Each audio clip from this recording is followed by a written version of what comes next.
गुरुजी को प्रणाम। सारी संगत को नमस्कार। गुरुजी महाराज को प्रणाम करते हुए मैं आज की अपनी ब्लेसिंग्स लेने के लिए यहां उपस्थित हूं।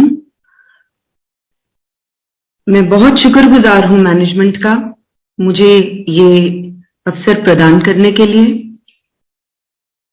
जैसे गुरुजी कहा करते थे, शुरू तो सुनाओ। तो मैं उस दिन को याद करते हुए जब मेरा पहली बार गुरुजी से सामना हुआ और गुरुजी के चरनी लगने का मौका मिला, सुनने में पहले ही आ गया था कि कोई बाबा आए हैं, क्योर करते हैं। हमें विश्वास नहीं हुआ और गुरुजी ने बुलावा भेजना शुरू कर दिया था। फिर भी कुछ टाइम लगा हमें वहां पहुंचने के लिए।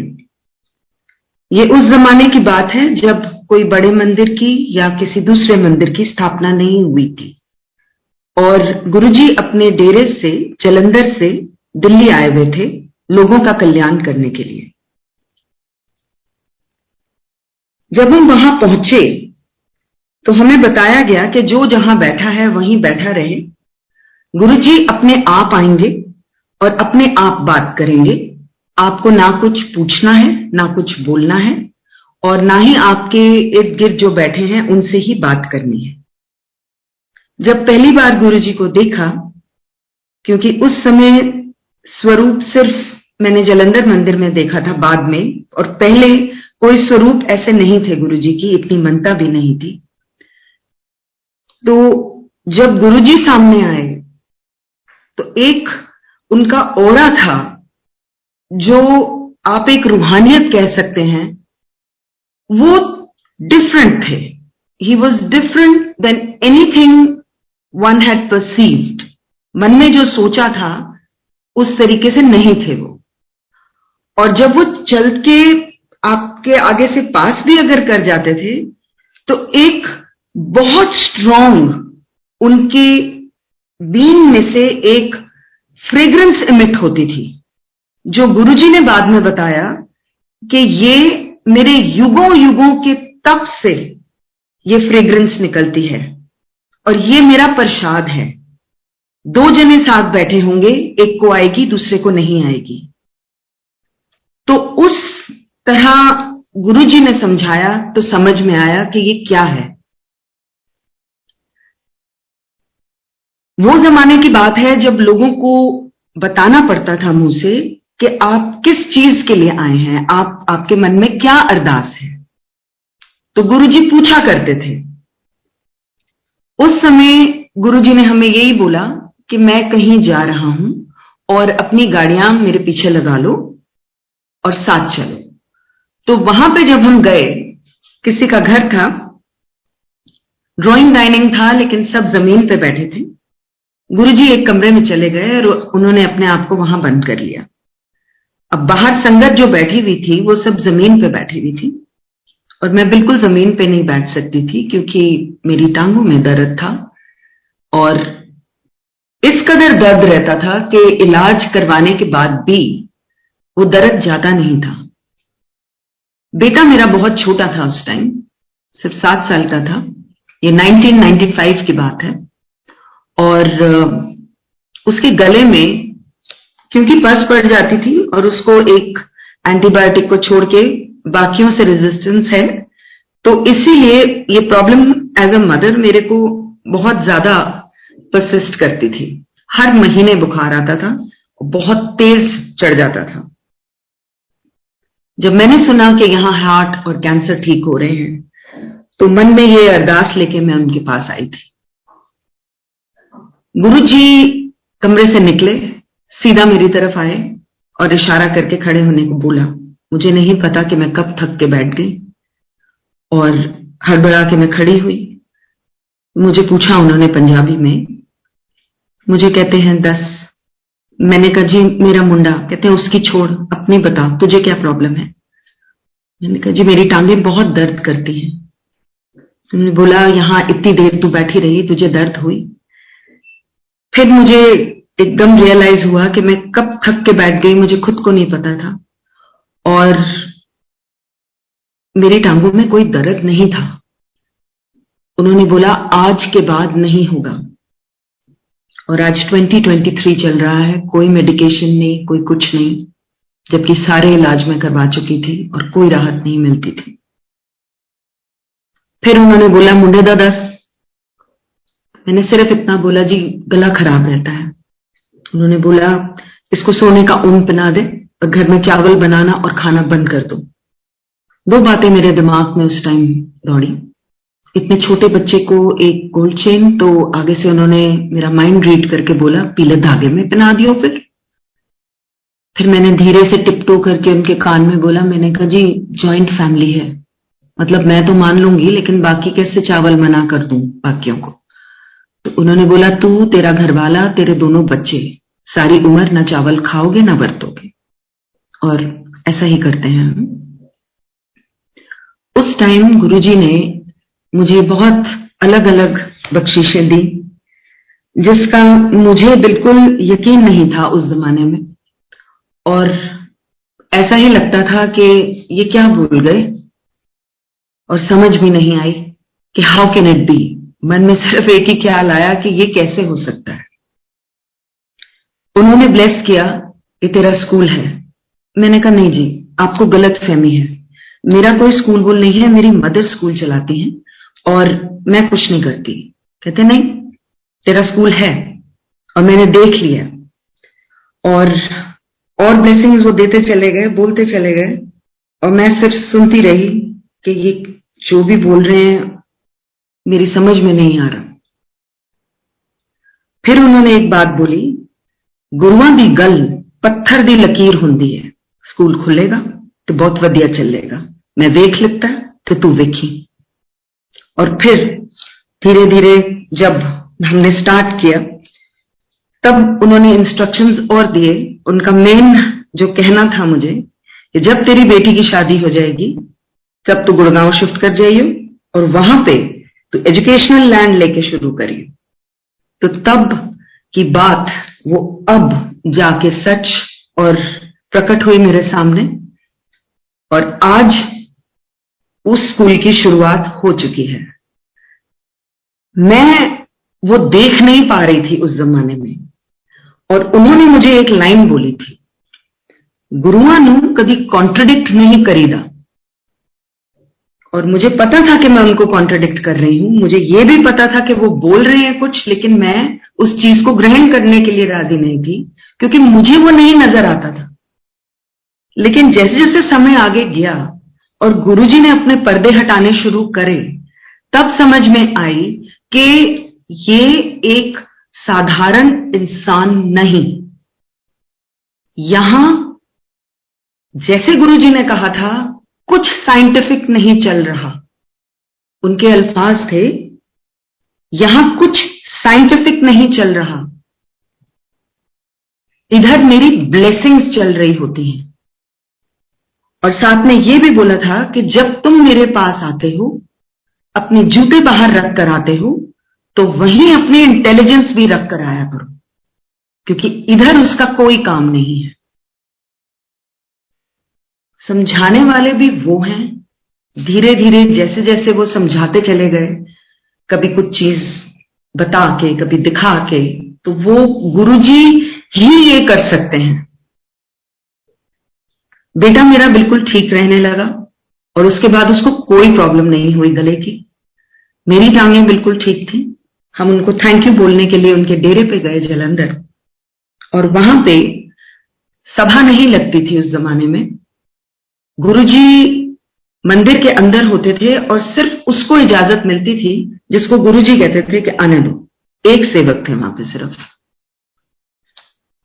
जब हम वहां पहुंचे तो गुरुजी ने वापस जाने से मना करा दिल्ली, और ये हुक्म दिया कि अपनी बहन के घर चली जाओ लुधियाना और अगली सुबह दोबारा आना।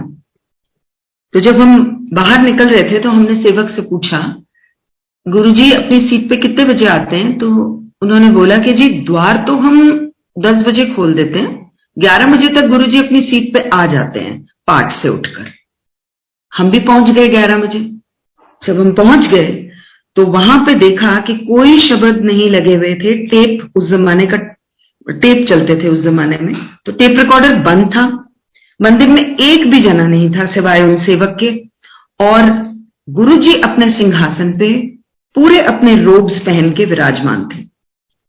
मैं अंदर आई तो मुझसे इंग्लिश में बात करी उन्होंने और बोला, aunty you are late, what were you doing all this while, wait I will tell you. और उन्होंने फिर स्विच किया पंजाबी में। 2 आलू दे परोंठे खादे, 1 कटोरी दही दे नाल, अद्धा गिलास पानी पीता, टेबल ते रखिया। फिर तू टॉयलेट गई। तेरी भैन दे पिछे वाले कमरे विच तेरा काला सूटकेस पिया सी। तेनू तेरी कुड़ी दी ड्रेस पसंद नहीं आई, ओ तू चेंज करके उन्हों ऑरेंज ड्रेस पहनाई। फिर सारे कमरियां में जाके सबनू कलैक्ट किया, टेबल ते वापस आई, अद्धा गिलास जो पानी दा छड़िया सी तू उन्हों फिनिश किया। फिर टॉयलेट गई। पूरा 1 घंटा लेट आ रही है, गुरुआं नू वेट नहीं कराईदा। वो बोलते गए, मेरा मुंह खुलता चला गया और बहुत बहुत अचंबा हुआ, ये कौन है, इनको इतना कैसे पता। और उसके बाद उन्होंने और बताना शुरू करा। और उसके बाद उन्होंने फिर हमें बिठाया और ये बोला कि लंगर खा के जाना। एक थाल में गुरुजी खुद परोंठे लाए खूब सारे। मैंने देखा कि ये बहुत ज्यादा हैं और ये तो अगर हम सारे शेयर भी कर लेंगे, हम जो हमारी जो फैमिली गई थी, तो ये और तो खा ही नहीं पाएंगे। तो मैंने वो उठा के काफी जो एक्स्ट्रा थे, ये वेस्ट ना हो जाएं, मैंने उनको वापस पकड़ाना चाहा और बोला, excuse me but I have only 1। तो उन्होंने सारे मेरे हाथ से स्नैच करके जोर से थाल पे रखे और बोला, eat this, it is your medicine. और फिर उन्होंने महत्व समझाया लंगर प्रसाद और चाय प्रसाद का। उन्होंने बोला कि मेरा प्रोसेस जो है वो चाय प्रसाद और लंगर प्रसाद, ये तुम्हारी ब्लेसिंग्स हैं और यही तुम्हारी मेडिसिन भी है, और इसका एक भी दाना जाया नहीं करना चाहिए, पूरा खा जाना चाहिए। कुछ लोग आए, गुरुजी ने उनको इजाजत दी। वो हमसे भी पहले गुरुजी के चरनी लगे थे। गुरुजी ने उनको बिठाया और एक एक करके उनसे हमें कल्याण सुनवाए। गुरुजी ने उनको बोला कि जो जो कल्याण मैंने करे, चलो बताओ इनको, 10 इन्होंने 10। तो एक का सुना, दूसरे का सुना, तीसरे का सुना। मेरे हस्बैंड और मैं, गुरुजी और हम सब जमीन पे ही बैठे थे। तो मेरे हस्बैंड ने गुरुजी से पूछा, Guruji don't you think it's very pompous? आपको नहीं लगता कि आप अपनी वड्याई करा रहे हो? आप हरेक को बोल रहे हो कि जो मैंने तेरे लिए कल्याण करे हैं तो उसको सुना। हम नए थे, हमें नहीं पता थी गुरु की महिमा, हमें कुछ भी नहीं पता था। और एक नजर में वो शुरुआत में सिर्फ एक साधारण इंसान लगे, ये तो बाद में जैसे जैसे उन्होंने समझाना शुरू करा तो समझ थोड़ी बहुत, जो हमारी छोटी बुद्धि है, थोड़ी बहुत समझ आई कि ये कौन है। तो गुरुजी ने बहुत प्यार से जवाब दिया और वो प्यार से ये जवाब था, मेरे कल्याण करने के तरीके बतेरे हैं। इतने तरीकों में से एक ये तरीका है, जो बोलता है उसका भी भला, जो सुनता है उसका भी भला, दोनों तरफ मेरी ब्लेसिंग्स चल रही होती है। वो पता करना तुम्हारा काम नहीं है, तुम अपनी ब्लेसिंग्स लो। फिर उन्होंने आगे और बताया, वो गुरु ही क्या जो 10 के कल्याण करे। किन्ने कल्याण तो मैं इस तरह ही कर जाना, लोगों को पता भी नहीं चलता। जैसे जैसे टाइम बीता, काफी साल बाद उन्होंने एक लाइन बोली, हार्ड मास का मैं सामने बैठा हूं, लोगों ने इंसान समझ लेता। मतलब हड्डी और मांस का, फ्लैश एंड बोन्स का मैं सामने बैठा हूं और लोग मुझे एक साधारण इंसान समझ के बैठे हैं। फिर उन्होंने बोला, बहुत बाद समझ आएगी कि मैं की हां। गुरुजी अगर आप मेरे को पूछें तो मेरे लिए वो परमात्मा है, और वो जो झलक मैंने उनकी देखी वो मैं बयान नहीं कर सकती। लेकिन मन हमेशा साथ देता था कि ये परमात्मा का ही रूप है। उन्होंने खुद बताया कि वो कल्याण करने के लिए आए हैं। उन्होंने ये भी बताया कि जो अलग अलग जो महापुरुष होते हैं उनके लेवल्स होते हैं। वो कहते हैं एक ही ऐसा महापुरुष होता है जो सतगुरु होता है और उसके पास परमात्मा से ये परमिशन होती है कि वो लोगों का मर्ज अपने कंधों पे खींच सके, और किसी के पास शक्ति नहीं होती कि वो लोगों का मर्ज अपने ऊपर खींच के ठीक कर सके। उन्होंने ये बताया कि जो बाकी हैं वो मार्गदर्शन करते हैं और वो करेंगे, अपने अपने लेवल पे करेंगे। और अगली लाइन उनकी ये थी, ओ सतगुरु मैं हां। तो ये सिर्फ जिनके पास इतनी शक्ति हो वो ही ऐसे ऐलान कर सकते हैं। शुरुआत में जब ऐसी बातें सुनी तो लगता था ऐसे कैसे, लेकिन जैसे जैसे समय बीतता चला गया वो स्पष्ट होता चला गया कि जो ये ज्योत है ये परमात्मा की ही है। उन्होंने ये भी बताया कि if anybody tries to take, मतलब कोई भी इंसान दूसरे का मर्ज अपने ऊपर नहीं खींच सकता, वो क्रम्बल कर जाएगा। तो इस बात की उन्होंने जब इस बात का खुलासा करते हुए ये बताया तो ये भी बताया, जब मेरे फादर इन लॉ ने उनको पूछा कि हमारी फैमिली के जो महाराज जी हैं वो बाबालाल जी महाराज हैं और वहां पे गद्दी चलती है, तो आपके बाद कौन? बहुत ब्लंटली मेरे फादर इन लॉ ने उनको पूछा था, जिसका जवाब उन्होंने ये दिया, पहले भी मैं, हुन भी मैं, बाद विच भी मैं, इत्थे कोई गद्दी नहीं चलती, इत्थे मैं ही मैं हां। एक बार गुरुजी ने बताया, डॉक्टर अपना काम करेंगे, मैं अपना काम करूंगा, दवाई भी तब लगती है जब मैं ब्लेस करता हूं। उन्होंने ये भी बोला कि तू कहीं भी खड़ी हो जा, किधर भी अरदास कर ले, तेरी सारी अरदासें एक ही भगवान को आके प्रवान होती है, क्योंकि भगवान एक है, रब एक है। लोकां ने वखरे वखरे ना दे दिते, रब नूं खिडौना समझ लिया। उनकी एक और बात थी जो उन्होंने बयान करी उस समय। उन्होंने बोला कि इंसान किस कम दा, इंसान किसी कम दा नहीं। जानवर मर के भी कम आ जाते ने, उन्होंने बटुए बन जाते ने, जुत्ते बन जाते ने, बेल्टां बन जांदियां ने, खांदे भी कम आ जाते ने, लेकिन इंसान ते मर के किसी कम दा नहीं। जिंदे जी जे वो रब दा शुकराना कर ले, उहदे वास्ते इन्ना ही बहुत है। And then his next line was, शुकराना करना चाहिए। और बहुत सिंपली उन्होंने मेरे को बताया, आंख, नाक, मुंह, कान तेरे आगे लगे हैं, पीछे क्यों नहीं? इस चीज का तू शुक्राना कर। Very simple things in life जो हम we just take it for granted कि रब ने तो ये दिता ही दिता, उस चीज का गुरुजी ने सिखाया कि हमें वो शुक्राना करना चाहिए।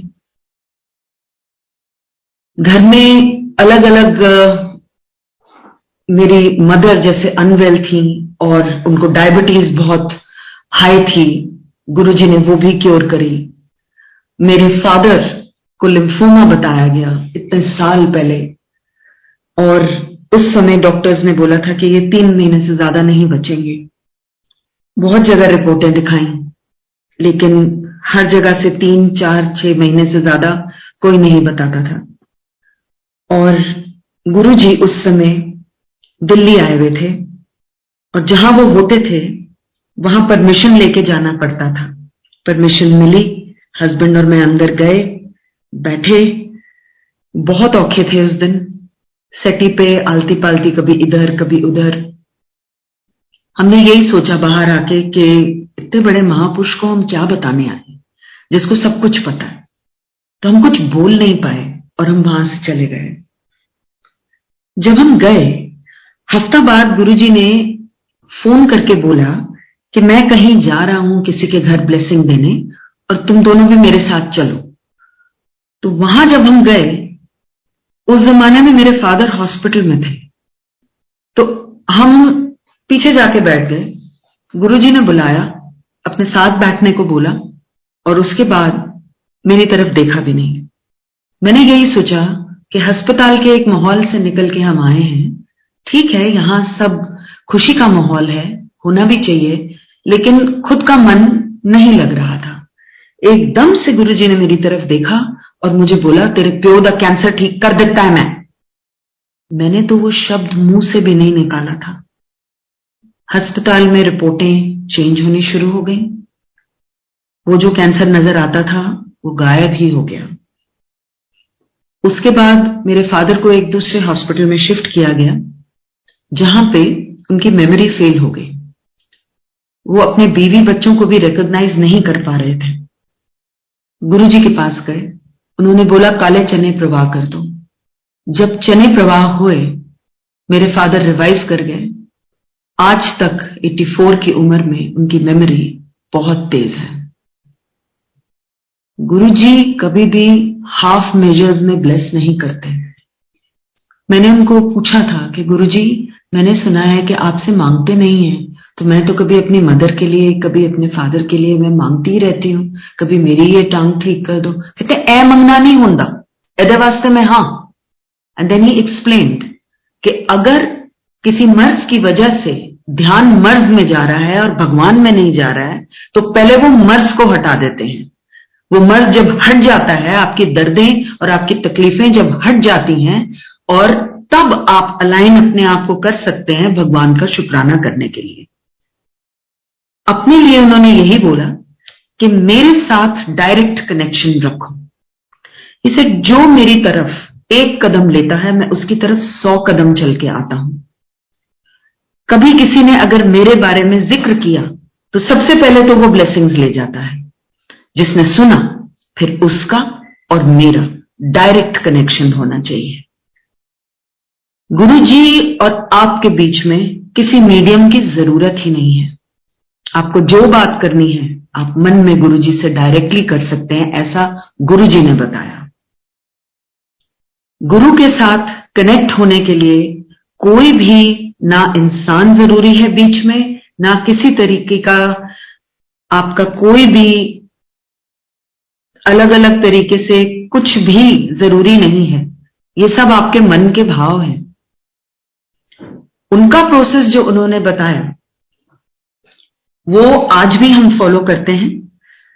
चाय प्रसाद, लंगर प्रसाद, एंड जहां पे भी गुरु का स्थान लगता है, वहां रोशनी होनी चाहिए, ऐसा गुरुजी ने बताया। रोशन जगह में बैठना चाहिए, अंधेरे में नहीं। क्योंकि उनका जो प्रोसेस है, जिस चीज को उन्होंने प्रोसेस बोला, वो प्रोसेस उन्होंने ही बताया कि कैसे करना है। उसके बियॉन्ड आपकी अपनी श्रद्धा है कि आप कैसे उनसे जुड़ते हैं, आप कैसे उनसे प्रेयर करते हैं। बिन मांगे उन्होंने बहुत कुछ बख्शा, बहुत कुछ, और मैं शुक्राना करते नहीं थकूंगी। ये जिंदगी भी काफी नहीं है उनका शुक्राना करने के लिए। मेरा बेटा गाड़ी में हमें बोल रहा था कि मैं अब MBA करूंगा और मैं पापा का बिजनेस ज्वाइन करूंगा। एक मेल चाइल्ड था पूरी फैमिली में, तो भी ऑटोमेटिकली थॉट के ये तो यही करेगा। हम अंदर गए गुरुजी के पास, मत्था टेका उसने गुरुजी के आगे। गुरुजी ने कुछ नहीं पूछा उसको, लेकिन इतना बोला, MBA not for you, you do law. और फिर मेरे को देखा और मेरे को बोले कि एनु में बहुत टॉप द लॉयर बनाना है। मेरे बेटे ने वो बात कबूल करी और उसने वो पढ़ाई चालू करी। कुछ टाइम बाद उसने मुझे ये बोला कि मुझे बहुत मुश्किल लग रहा है ये, आप गुरुजी को जाके बोलिए कि कुछ और मुझे बख्श दें। तो उसको मैंने यही समझाया कि एज अ मदर मैं आपको नहीं बोलूंगी कि आप गुरु को अपना हुक्म पलटने के लिए बोलें। जो उन्होंने सोचा, दूर का सोच के आपके लिए कुछ डेफिनेटली उन्होंने सोच के दिया है। कितने लोग आते हैं गुरुजी के पास, गुरुजी से कुछ पूछते हैं तो आगे से गुरुजी उनको कई बारी तो डांट देते थे, मैं कोई ज्योतिषिया, और वो नहीं बताते। आपको उन्होंने खुद बताया तो आपको नहीं ऐसे बोलना चाहिए। कुछ टाइम बाद उसी दिन फोन आया कि कुछ संगत मेरे साथ कहीं जा रही है, तुम्हारी फैमिली आ जाओ फटाफट। हम लोग जब पहुंचे वहां तो बाकी सब गाड़ी पार्क कर रहे थे। गुरुजी के साथ मैं और मेरा बेटा हम आगे आगे चलने लगे। एक लिफ्ट आई, लिफ्ट में जैसे ही दरवाजा बंद हुआ, गुरुजी मेरे बेटे को देख के कहते हैं, तेनू तो मैं वकील बना के छड़ना, लेटर और sooner. And then again he looked at me and he said, Sabina ਇਹਨੂੰ 2 साल बड़े मुश्किल लगनगे। उस तो बाद ਇਹਦੀ टोर देखी, ਇਹਨੂੰ मैं बड़ा टॉप दा वकील बनाना है। और बहुत खुश होके बोले। आज मेरा बेटा वकील है और आज वो ये महसूस करता है कि जो गुरु ने उसके लिए चूज किया सबसे बेस्ट। वो ये कहता है कि उसकी और एबिलिटी किसी चीज में हो ही नहीं सकती थी। तो वो गुरु ही है जिसने इतना सोचा, सबके लिए सोचा, घर में हर एक के लिए सोचा। और सबसे एक अलग बात यह थी कि गुरु जी का कोई भी कभी भी फेवरेट नहीं होता था, कभी भी नहीं। हर एक का एक समय होता था। जिस समय वो जिसका कल्याण कर रहे होते थे, उस इंसान को शायद यही लगता होगा कि मैं ही मैं हूं, लेकिन नहीं, गुरु के लिए सब बराबर है। आज का आया, 10 साल पहले का आया, 20 साल पहले का आया, गुरु के दरबार में सब बराबर। कोई भी इतना पास या इतना दूर नहीं। पास उतने हो आप गुरु के जितना आप अपने आप को समझते हो कि हम इतने पास हैं। तो वो आपके अपने श्रद्धा भरे भाव हैं। गुरुजी इज बियॉन्ड वर्ड्स। उनको अल्फाजों में एक समेशन देना, एक समराइज करना, ये किसी भी इंसान के मेरे ख्याल से बस में नहीं। उन्हें सिर्फ महसूस किया जा सकता है क्योंकि एक रूहानी शक्ति है। वो आज भी हमारे बीच हैं और उनको सब कुछ पता है। उनसे कोई चीज नहीं छुपा सकते आप, कोई चीज नहीं छुपा सकते। आप जहां जुड़े हैं बिल्कुल सही जुड़े, बिल्कुल सही, और बिल्कुल एक बहुत महफूज जगह जुड़े हैं आप। गुरुजी से ज्यादा मुझे अगर पूछा जाए तो मेरे लिए और कोई परमात्मा नहीं, गुरुजी को छोड़ के। मुझे जीवन दान दिया गुरुजी ने और ये कहा था, जे मैं तेनू दसांगा तेनू किए तेरे पैरों तले जमीन खिसक जाएगी। मैंने उसी समय हाथ जोड़ के बोला, महाराज मैनू दसना ना। उन्होंने बोला, मैं 5 साल बाद दसांगा तेनू। मैंने फिर हाथ जोड़े, महाराज मैनू दसना ना। क्योंकि अगर मेरा गुरु ये सोच रहे हैं कि मैं वो बर्दाश्त नहीं कर पाऊंगी तो मेरे को जानने की भी क्या जरूरत है, जब मुझे पता था कि ये सब कुछ ठीक कर सकते हैं। उन्होंने मुझे 5 साल बिना दर्शन के रखा। 5 साल जब पूरे हुए, मेरा एक दिन सांस उखड़ गया। मैं बिल्कुल डिस्कंफर्टेड थी और बहुत एस्फिक्सिएटेड फील कर रही थी, ठीक से ब्रीथ नहीं कर पा रही थी। मेरी मदर इन लॉ की डेथ हो चुकी थी, मेरे हस्बैंड दुकान पे थे और मेरी मदर कहीं बाहर होंगी। मैंने सिर्फ फोन करके दोनों को इतना ही मैं बोल पाई, कांट ब्रीथ। मेरा बेटा ऑक्सीजन सिलेंडर लेने भागा, बेटी नेबर से हेल्प लेने भागी। घर में जो मेंबर्स थे अपनी पूरी कोशिश कर रहे थे हेल्प करने की। बट गुरुजी की एक फोटो आई थी एक मैगजीन में छप के, वो मैंने पन्ना निकाल के अपने बेड साइड ड्रॉर में रख लिया था। जब 5 साल पूरे हो चुके थे। वो पन्ना मैंने निकाल के और गुरुजी को सिर्फ इतना कह पाए, गुरुजी मैनू सा नहीं आ रहा।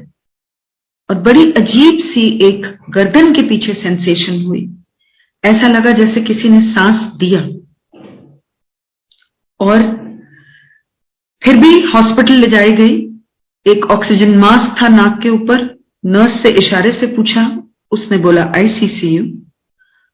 मन में एक ख्याल आया कि जब मेरा अंत आया, ना मेरा घरवाला काम आया, ना मेरे माँ प्यो, ना मेरे बच्चे, ना कोई और, सिर्फ मेरा गुरु काम आया।